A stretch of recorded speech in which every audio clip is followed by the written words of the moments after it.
আইজ আমনেগো কুমু মোর কিছু দুঃখে সুখের কথা সবাই কিন্তু মন দিয়া শুনবেন। চেষ্টা করব আমাদের বরিশালের ভাষায় কথাগুলো বলতে।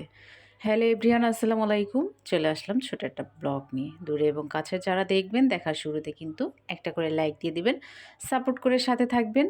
দুঃখের কথা হইল এইটা, যেইটা দুঃখের কথা কমু না সুখের কথা কমু নিজেই কইতে পারতেছি না। কথাটা হইল গিয়া মোর জামাইয়ের কমন ডায়লগ হইল গিয়া, সারাদিন কি কাম করি, সারাদিন তো হুইয়া হুইয়া মোবাইলটারই টিপি। তো এই হইলো কমন ডায়লগ। এইটা শুনতে শুনতে মোর কানটা তো পয়সা গেছে। এই কমন ডায়লগটা আর কেডা কেডা শুনেন কমেন্ট করে কিন্তু জানাইতে ভুলবেন না। যাই হোক, এই যে বাজা নিয়ে আসলো, এই যে এতগুলো মাছ কাটার পর, এত কিছু করার পর, বাসার সব কাজ করার পরও তারপরও যদি শুনতে হয় সারাদিন মোবাইল টিপি, তখন কেমনটা লাগে আপনারাই কন। এই যেই বাসায় যেই সার্ভিসগুলো দেই, এগুলো যদি বাসার বাহিরে দিতাম, তাইলে এতদিনে আর কি কোটি কোটি টাকার মালিক হইয়া যেতাম, বাড়ি গাড়ি ফ্ল্যাট আর কি সব কিছু হইয়া যাইতো।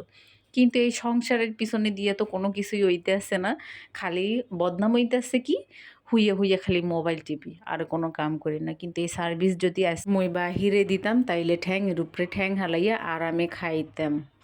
যাই হোক, অনেক কথা বলে ফেলছি মজা করে। কেউ আবার খারাপ মাইন্ডে নেবেন না, কেউ আবার উল্টাপাল্টা ভাববেন না। তো বরিশালের বাসায় চেয়েছিলাম পুরো ভয়েসটা দিতে, কিন্তু সেটা আর পারছি না দিতে, কারণ বরিশালের বাসায় ভয়েস দেয়া আসলে আমি পারি না। সেজন্য অনেক চেষ্টা করে এতটুক দিলাম। এখানে কচু কেটে কচুটা রান্না করে নিচ্ছি ইলিশ মাছের মাথা দিয়ে, ভীষণ মজা হয়েছে। আর এখানে এই যে ডিমগুলো রেখে দিচ্ছি। আর এখানে হিমের বাবা 2 সেট গ্লাস নিয়ে আসলো। আমার যে আগের যে গ্লাস ছিল, 2 ভাই মিলে ভেঙে ফেলছে, তাই পানি খাওয়ার একদম নর্মাল কোনো গ্লাস ছিল না। সেজন্য ওর বাবাকে বললাম নর্মালের ভিতর 2 সেট গ্লাস নিয়ে আসতে। তো এই যে 2 সেট গ্লাস নিয়ে আসলো, এগুলোকে এবার বের করে 1 সেট বাহিরে রাখবো আর 1 সেট ভিতরে সাজিয়ে রাখবো। তো কোনটা রাখবো সেটা ভাবতেছি, যে ওইটাই রেখে দিলাম যেটা সোজা। আর এই যে শোকেসটা, এটা আমার বিয়ের পরপর কেনা, তো তখন তো অতটা ভালো বুঝিনি যে কাঠ থেকে বানালে ভালো হবে। যাই হোক, তারপরেও মাশাল্লাহ এখনও কিন্তু ভালো আছে। এই যে সব কিছু বের করে একটু গুছিয়ে নিচ্ছি। আর প্রথম যে মুভিটা দেখিয়েছি ওটা হলো হিমের জন্মদিনে পেয়েছিল, আর এটা হিমের স্কুল থেকে। তো ছোট করে একটা ব্লগ শেয়ার করা, ভালো লাগলে কিন্তু অবশ্যই লাইক কমেন্ট শেয়ার করে সাপোর্ট করে সাথে থাকবেন।